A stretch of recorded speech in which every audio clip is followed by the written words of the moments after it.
My name is Enigma Ventura. My band's name is Bitter Black.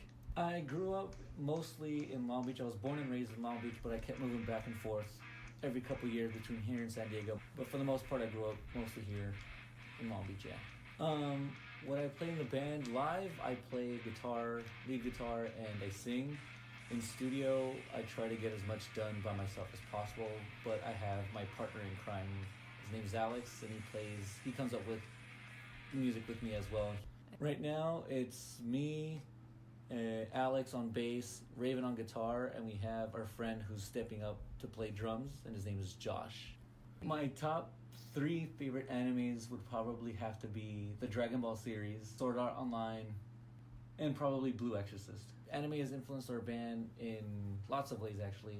The whole concept of this first album is anime related, with just mixed with rock and roll. And if you listen to the album from first track to last track, it's a whole anime series. So every song is an episode, basically.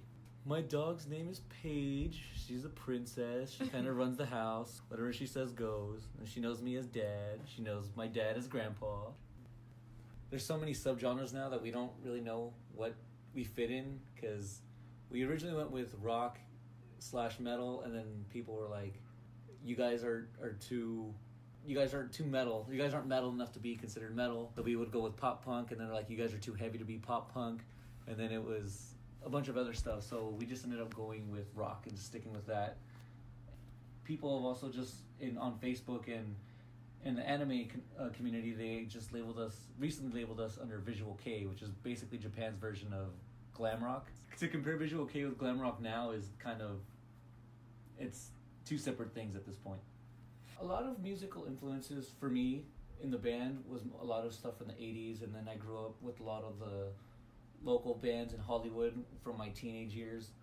And then recently I kind of strayed away from American music and started listening to a lot of J-rock, like Bandmate, Baby Metal, and stuff like that, just because it's more catchy to me. I catch attention a lot more than a lot of stuff that's going on in America right now.